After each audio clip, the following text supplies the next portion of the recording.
আসসালামু আলাইকুম ভাই, কেমন আছেন? ওয়ালাইকুম আসসালাম। কি তো তামিয়া, অনেকদিন পর আমার কথা মনে হইলো। মনে তো ঠিকই পড়ে ভাই, কিন্তু ভয়ে ফোন দেয় না। আপনি ব্যস্ত মানুষ, কখন কুটি থাকেন। বড় ধরনের একটা সমস্যা পড়ে গেছে, না হেল্প করা লাগলো নিজে। কি করবো, তাড়াতাড়ি কর। আমি খুলনা সার্কিট হাউসে আছি, একটু পরে মিটিং আছে। ভাই দলীয় একটা ঝামেলা হয়ে গেছে। শফিক চাচার ভাইস্তে আমার একটা চেংড়া ধরে মারছে। এটা নিয়ে আমাদের মধ্যে ঝামেলা চলতেছে, আর শফিক চাচা চাচ্ছে আমাকে হুকুমের আসামি দিয়ে একটা মামলা করবি। তো বারবার কছি নিজেদের মধ্যে ক্যাসাল গন্ডগোল করবি না, প্রেসিডেন্ট সেক্রেটারি মিলেমিশে থাকবো, তাতে দলও ভালো থাকবে। এই বগুড়ার রাজনীতি নিয়ে আর পারলাম না, যাকে নেতা বানাই তারাই ঝামেলা লাগায়। তো এখন ঝটপট কর, তোর জন্য কি করা লাগবে? আপনি খালি ওসিক ফোন দিয়ে করে দেন আমার নামে যেন মামলা না দেয়, যাই অপরাধী তাই যেন সাজা পায়। আর সভাপতিকে একটু ফোন দিয়ে এই কথাটা একটু বলে দিয়েন। আচ্ছা আচ্ছা, আমি বলে দিচ্ছি। তুই হাবিবেক নিয়ে থানার যা, আর ওসি সাহেবেক মাল মশলা কিছু দিস, না হলে কিন্তু সম্পর্ক ভালো থাকবি না। জি ভাই, জি ওই বিষয়টা অবশ্যই দেখবো। ঠিক আছে, রাখ তাহলে। ঈদ পরে ঢাকায় এসে আমার সাথে দেখা করিস। আচ্ছা ভাই, যামনি। আসসালামু আলাইকুম। ওয়ালাইকুম আসসালাম।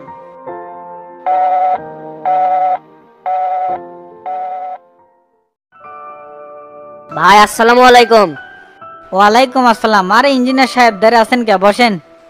আচ্ছা ভাই, বসতেছি। তারপর কোন কাজের কি অবস্থা? ভাই কাজ কাম তো সব ওকে। হোয়াটসঅ্যাপে একটা ফাইল পাঠিয়ে দিছে, ওটা তো মনে হয় আপনি দেখছেন। হ্যাঁ, ওটা ভিজিট করছি। তবে মুংলেসের জায়গাটা পায়ে হাসপাতালটা আরো সুন্দর হবে। তবে এই প্ল্যানটা ঢাকার অনেক ভাই ব্রাদারে দেখাচ্ছে, ওরা তো অনেক পছন্দ করছে। একটা মাস সময় লাগলো প্ল্যানটা সেট আপ করতে। বিশাল এরিয়ার ব্যাপার তো, এই জন্য সময় বেশি লাগছে। তার মধ্যে তো আপনার কাজ কাজ তো 19-20 করা যাবে না, 100-100 কাজ করা লাগবে। তাহলে ভাই ওই প্ল্যান মোতাবেক ঈদ পরে কাজ স্টার্ট করে দেবো ইনশাল্লাহ। কাজ করার সময় যদি কোনো সমস্যা হয় তাহলে একটু না হেল্প করেন। আর অ্যাডভান্স আপনাকে কত টাকা দেওয়া হয়েছিল মনে আছে? অ্যাডভান্স করছিলেন তো 5 লাখ। সামনে ঈদ তো ভাই, যদি টাকাটা ক্লিয়ার করলেনি তাহলে আমার জন্য একটু ভালো হয়। সন্ধ্যায় আপনার অ্যাকাউন্টে 15 লাখ ঢুকে দিচ্ছি, তাহলে মোট 20 লাখ দেওয়া হবে না। আর বাকি টাকা ঈদ পরে এসে নিন। ঠিক আছে ভাই, সন্ধ্যার দিকে দিয়েন। আর ঈদ পর আপনার সাথে এসে দেখা করবো নি। থাকেন, উঠলাম। আচ্ছা যান, আর কথাবার্তা ফোনে হবেই নি। ঠিক আছে ভাই, গেলাম তাহলে। আর ঈদে আমার বাসাতে আসেন, দাওয়াত নেন। সময় পেলে যামুনি। তো ঠিক আছে, যান তাহলে। এখন তাহলে উঠলাম। আসসালামু আলাইকুম। ওয়ালাইকুম আসসালাম।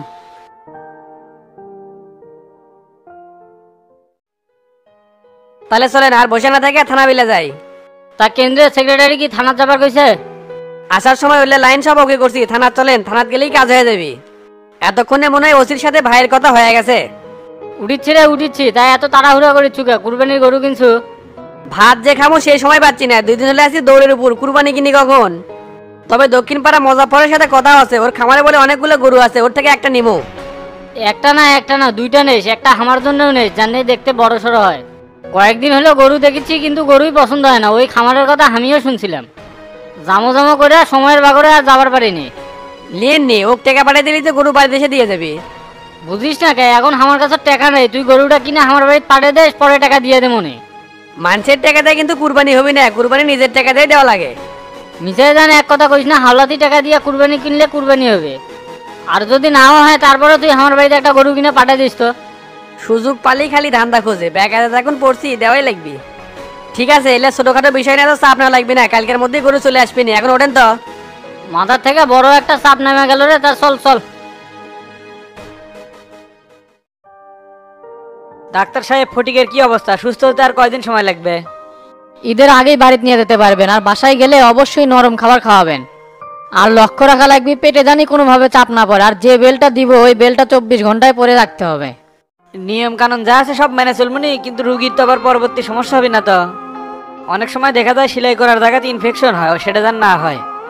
না না, ওইসব নিয়ে আপনার কোনো টেনশন করা লাগবে না। সেলাই কাটার সময় আবার নতুন করে ড্রেসিং করে দিবনি। প্রথমে রুগীর যে সিরিয়াস অবস্থা ছিল, আমি তো ভাবছিলাম এই রুগী আর ফিরবে না। সবই উপরালার ইচ্ছা, হায়াতে ছিল দেখে বাচ্চে, আপনার হচ্ছে মাধ্যম। তে ফটিকের এই ব্যান্ডেজ খুলে দিবেন কতদিন? গাও খালি চুলকাচ্ছে, এই ব্যান্ডেজ অবস্থায় থাকতে পারতেছে না। সকালে অলরেডি খুলে দিছি, এখন শুধু পেটে আর মাথায় ব্যান্ডেজটা আছে। চ্যাংরা মানুষ তো, এগুলা ঘাটা শুকাতে বেশি সময় লাগবে না। ওষুধ দিচ্ছি, 100-100 কাজ হচ্ছে। তে ভাই, এইদিকে বিল কেমন আসলো? এর একটা ভাউচার দেন তো। ভাই বিল যে কত আসছে সেটা তো আমি বলতে পারবো না, রিসিপশনে ম্যানেজার আছে তাই বলতে পারবে। আপনি কষ্ট করে একটু ওখানে বলেন, ওনারা আপনাকে জেনে দিবে। তে ডাক্তার সাহেব, আমাদের কি কোনো ডিসকাউন্ট নাই? আমরা কিন্তু কাপড় কিনবার গেলেও ডিসকাউন্ট দেয়। অবশ্যই, আপনি জেলার নেতা, আপনাকে তো একটু সম্মান করতেই হবে। আপনার জন্য 20% ডিসকাউন্ট অবশ্যই থাকবে। এটা কোনো কথা হলো? আমাকে 20% দিলে হবি? আর হাসপাতালে ব্যবসা আমি জানি না, এটা তো অর্ধ দিলাম। আর ঈদ পর থেকে তো আমরা হাসপাতালে কাজ শুরু করতেছি, শোলধুগরি প্রাইমারি স্কুলের পাশেই। দরকার হয় আপনি ওই জায়গায় একটা চেম্বার করে দেবুনি, সন্ধ্যের পরে রুগী দেখেন। যাই হোক ভাই, হাসপাতাল বিষয়ে আমার খুঁটিনাটি জানা আছে, এমন কিছু করেন যাতে আমার কথা না বলা লাগে। ঠিক আছে ভাই, এগুলা ছোটখাটো বিষয় না, আপনার সাথে বাঁচবিন না। কালকে রিলিজ দিবনি, তখন একটা হিসাব হবেই নি। আল্লাহ যে আপনার রুগীক বগুড়াতেই সুস্থ করছে, এর চাইতে আর কি আছে? আমি তো ভাবছিলাম আপনার রুগীক ঢাকাত নিয়ে যেতে হবে। সবই মাওলার খেলা, তাই চায় না, এই জন্য লিয়ে যাওয়া লাগে নাই। তে ভাই আজকে আমি উঠলাম, কালকে আবার দেখা হবেই নি। আচ্ছা ভাই, যান তাহলে, কাল দেখা হবে ইনশাল্লাহ। কি ব্যাপার ওসি সাহেব, কেমন আছেন? এই তো আছি ভালো, আপনি কেমন আছেন? আর ভালো থাকা ভাই, যত জোর ঝামেলা তো আমার উপর দিয়ে যাচ্ছে। টেনশনের জ্বালায় ঠিক মতো খাওয়া দাওয়া করে পারছি না, এলে ভেজালা জীবন আর ভাল লাগে। জরুরি বিষয়ে আপনার সাথে একটু কথা বলার জন্য আসছিলাম, আপনার কি সময় আছে? তে কি বলবেন বলেন, আমার আবার এসপি স্যারের এখানে মিটিং আছে, উঠতে হবে। নতুন করে আর তো কিছু বলার নাই, সবকিছু তো আপনি জানেনই। আমি ক্লিয়ার করে করছি, ওসি সাহেব হুকুমের আসামির থেকে তোতার নামটা বাদ দেন। অলরেডি একটা মামলা আছে, তার উপর যদি আর একটা মামলা নেন, তাহলে ওই রাজনীতি করবে কখন? কি আর করার কন, বাদী যদি মামলা করে তাহলে তো আমাকে অ্যাকসেপ্ট করতেই হবে। অপরাধীদের শাস্তি দেওয়াই আমাদের কাজ, সে যেই হোক না কেন। আমি তো আর অনেক কইনি ফটিক ধরে মার, ওরা যদি অপরাধ করে সে শাস্তি কি আমি ভোগ করবো? কেউ যদি শত্রুতা করে কারো নামে মামলা করে, সেটা তো আপনাকে নেওয়া যাবে না, আগে সত্যতা যাচাই করা লাগবে। আপনি ডন আর বিচ্ছু সেলিমকে জিজ্ঞেস করেন, আমি কি ওকে অর্ডার দিছি যে মারামারি কর? এমপি আর শফিক আমার একটা প্যাঁচের মধ্যে ফালাবে, এই জন্য হুকুমের আসামি করে একটা মামলা দিচ্ছে। আমি হলাম পার্টির জেনারেল সেক্রেটারি, আমার উপরে অন্যায় হবে সেটা কিন্তু আমি মেনে নেব না। আপনাদের দলীয় কুন্দল সেগুলো পেশার আসে আমার উপরে, এগুলো আর ভালো লাগে না আমার। কয়েকদিন পর আপনারা ঠিকই আপোষ হবেন নিয়ে, আর মাঝখান থেকে আমাদের দৌড়ের উপর থাকা লাগলো। তাই আমি করছি কি, আপনারা মামলা জামলার মধ্যে না যায় দুই পক্ষ বসে আপোষ হন। রাজনীতি করতে গেলে এরকম ঝামেলা হবেই, সেটা আপনিও বোঝেন, আমিও বুঝি, সাধারণ জনগণও বোঝে। আপনি এই বিষয়টা যত সহজভাবে দেখতেছেন, এমপি আর শফিক তো সেটা দেখতেছে না। আমরা তো বহুতবার তাগের ঘরের কাছে গেছি, কিন্তু তারা তো ভেরে না। ইনকে করে কি বারবার অপমান হওয়া যায়? তা কেন্দ্রের থেকে আপনার কি কোনো লিডার ফোন দিছিল? হ্যাঁ, ফোন দিছিল। লিডার তো বারবার বললো যে তো তার নাম বাদ দেয়া, যার নাম ইচ্ছা হয় তার নাম দেন গা। মাঝখান থেকে আমি পড়ছি চাপের মধ্যে, শফিক এক কথা বলতেছে, কেন্দ্রে থেকে আর এক কথা, আর আপনারা বলতেছেন আর এক কথা। চাপের কিছু নাই, আমার নাম বাদ দেয়া ডন আর বিচ্ছু সেলিমকে মামলা দিয়ে চালান করে দেন। আর আপনার বিষয়টা আমি দেখবনি, সামনে তো ঈদ, খরচাপাতি অনেক। আমরা যদি মিলেমিশে থাকি ভাই, তাহলে আপনারও উপকার, আমাদেরও উপকার। হ্যাঁ ভাই, লিডার যেহেতু আপনার নাম বারবার দিতে না করছে, সেহেতু আপনার নাম কেমনে দিই?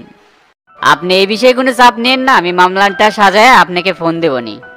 আপনি বাসায় গিয়ে রিল্যাক্স করেন, আর সঠিক সময় আমার সাথে দেখা করেন। আপনার অ্যাকাউন্ট নাম্বারটা আমাকে এসএমএস করে দেন, সময় মতো সব পৌঁছে যাবে নি। ঠিক আছে, আপনারা যান, আমি দিয়ে দিচ্ছি। তাইলে ভাই আজ উঠলাম, পরে দেখা হবে নি। ঠিক আছে হাবিব ভাই, সমস্যা হলে আসেন, আর আমরা তো আছি। এই তো তা ওটা যা হোক। ভাই আপনি একটু না ওয়েট করেন, আমি ডনের সাথে 1 মিনিট কথা কমার চলে আসবো। আচ্ছা যা।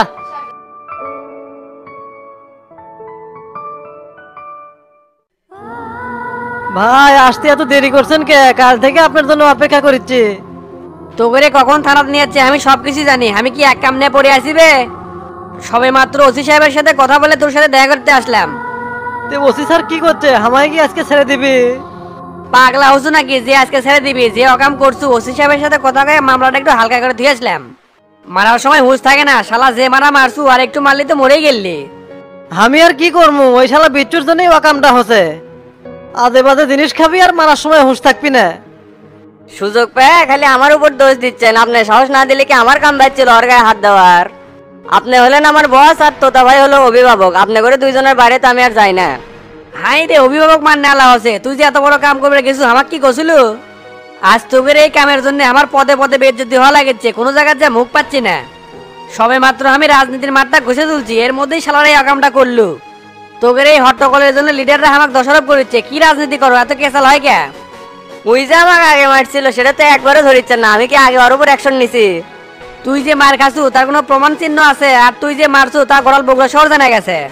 সাইপাস খাস আর মাথা গরম হলে কি করবো না করবো কোনো হুঁশ পাস না। আমার ভুল হয়ে গেছে ভাই, এই 14 শিখের থেকে আমাকে বের করেন। রাতে কারেন্ট যায়, ঘুম পারবে পারি না। হাই রে মশা, কয়েলও লাগাবে দেয় না। আসু তো থানার ছেলে, জেলে আগে ঢোক, তারপরে বুঝবুনি চোদন কাক কয়। আজকে কি ভাই আমাকে চালান দিবি নাকি? হ্যাঁ হ্যাঁ 5টায় তো করে চালান করে দিবি আর ঈদের পরের সপ্তাহে তো করে বেল ধরে জামিন করবো।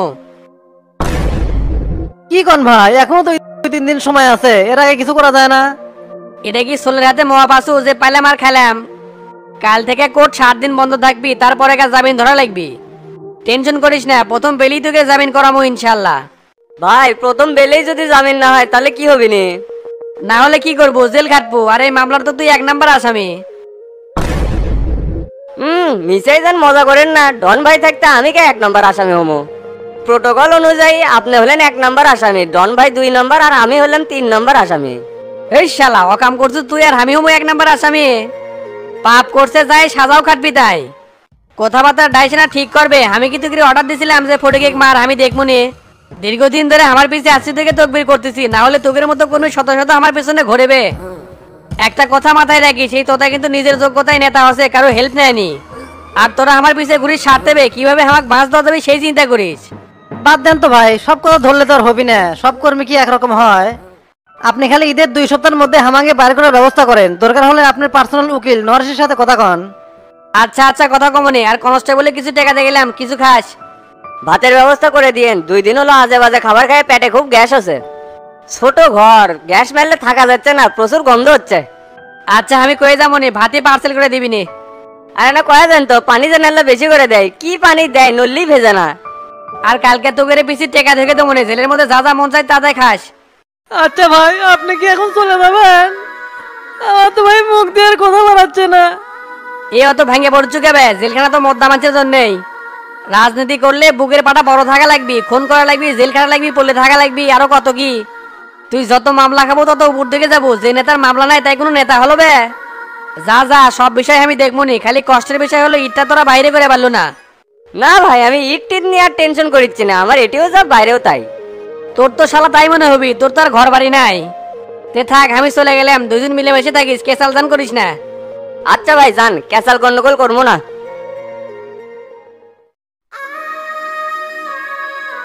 আপনি এত ভেঙ্গে পড়িচ্ছেন কে? ভাই কলো না জেলখানা তো মদ্দা মানুষের জন্যই। 2 ভাই দরকার হলে জেলের মধ্যে রাতটা সময় রান্দে খামো, অত চাপ নেন না তো। শালা তোর জন্য ইটটা বাইরে করে পারলাম না। তুই তো কোনো কথা কইস না, তোর কথা সহ্য হচ্ছে না, চুপ থাকবে। আপনি গুরু মানুষ, চুপ থাকবে কইছেন, আর কোনো কথা হবে না, এই চুপ করলাম। তুই একটা জিনিস রে, তোর যাই না চিনবি তাই বুঝবি না, তুই একটা মালি।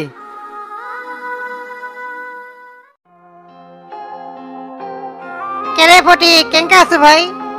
ভাই তুমি আছো, আল্লাহর রহমতে ভালোই আছি। তোমাকে দেখে আরো ভালো লাগিচ্ছে। আজকে যে 4 দিন হলো হসপিটালের বেডে কাতরাচ্ছি, আর আজকে তুমি আসলা। হাই রে মানুষ রে ভাই, তুমি মানুষ, তোমাকে না দেখলে চিনে পেলাম না। এর আগেও তো আসছিলাম রক্ত দিবে, তোর শরীরের মধ্যে আমারও 1 ব্যাগ রক্ত আছে। অজ্ঞান হয়ে আসলো তো, এই জন্য কথা কই নাই। হ্যাঁ হ্যাঁ, গোল্লার কাছ থেকে শুনলাম তুমি আমার অনেক বড় উপকার করছো ভাই। এই দিন কোনোদিন শোধ করে পাবো না। তোমার বিপদ আপদে আমি তোমার পাশে থাকবো, কথা দিলাম। আরে পাগলা কিসের দিন? তুই তো আমার ছোট ভাই, কত মানুষ কত জায়গায় রক্ত দিচ্ছে। কে ফটিক, তুমি কি খবর পাইছো? ডরার ফটিক তো পুলিশ ধরে ফেল দিছে। হ্যাঁ হ্যাঁ, গোল্লা কালকে কোলো আগারে নাকি পুলিশ ধরছে। আমি সুস্থ বাড়ির যাই, আর ওর জেল থেকে বারাক অগার একটা মার দিমই। আমি ঠিক মতো ঘুম পেরে বাড়িচ্ছি না, ওরা আমাকে এত মারছে, আমি অগার কিছু করে পেলাম না এখন পর্যন্ত। ওকে মানে তুই হাত নষ্ট করবি কে? তুই আগে সুস্থ হ, তারপর দেখা যাবে। তোর জন্য এলাম ফল ফ্রুট নিয়েছি, এলি খাস। তে আমি চলে গেলাম। হাই রে তোমার তারা গো, না আসতে যাওয়া যাওয়া শুরু করছে। ছোট ভাইয়ের কাছে আসলে না বসো গল্প করো, তাহলে ভাল লাগলো নি। আরে পাগলা, ঈদের আগে খালি ময় মশলাই বেচা হচ্ছে, দোকান বন্ধ করে দিয়েছি। এর থেকে যে আবার খোলা লাগবে। সময় পাইলে রাতের দোকান বন্ধ করে যাওয়ার সময় তোর সাথে দেখা করে যাবো নি। আচ্ছা যাও, 2 দিন পর আমাকে রিলিজ দিবি, তখন যে দেখা করবো নি তোমার সাথে। আচ্ছা থাক, তাহলে গেলাম। তে কুরবানির কি করলে? এখনো তো গরু কেনা হলো না। আজকে চান্দায় কোনো হাটে যাবো ভাবতেছি, ওখান থেকে 3-4টা গরু কিনবো। আজকেই তো শেষ হাট, না কিনলে আবার ঝামেলা হয়ে যাবে নি। 3টে দেখি করবে, 2টো হলে তো হলো নি।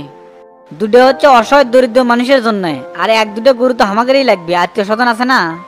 তা আপনি গরু কিনছেন, কোনো কিছুই যে করছেন না। না না এখনো হয়নি, তাহলে একসাথে চান্দায় গোনা যাবনি। 2-2.5 লাখ টাকার মধ্যে বড় দেখে একটা গরু আমিও কিনবো নি। কিছুক্ষণ আগে হাসপাতাল থেকে আসলাম, কালকে মনে হয় ফটিকে রিলিজ দিবি। আজকে গরু না কিনলে কালকে আবার চাপে পড়ে যাবনি। ডাক্তারের থেকে কাগজপাতি বুঝে লিয়েন, বললে মামলার সময় কিন্তু লাগবে। জজ কিন্তু কাগজপাতি ছাড়া মুখের কথা বিশ্বাস করে না। ওই ফাইল আমি রেডি করে দিচ্ছি, চা মাত্রই পাওয়া যাবে। তে গরু কিনলে সকাল সকালই যাওয়া লাগবে, 3টার মধ্যে কিন্তু হাট শেষ হয়ে যায়। টেরা টেরা কোনটি গেল, এটা না তো ওস্তাদ কন কি আছে? কাল ঈদ এখনো গরু কেনা হলো না, তে কুরবানি দেওয়া লাগবে লয়। রিয়ালকারে বাড়ির যে গরু দেখবে গেছিলাম ওই গরু পছন্দ হলো না, দুবলাগাড়ি বড় হাট আছে ওই হাটের থেকে কিনবো। দুবলো গাড়ি না চান্দায় কোনো যামো, ওটা হাট বড় আছে, বড় শরৎ দেখে 3-4টা গরু কিনবো চলেক। তুই ঘ্যাট করে একটা কাম কর, আমি চেক সই করে দিচ্ছি, তুই 1,15,000 টাকা তুলে লাগা।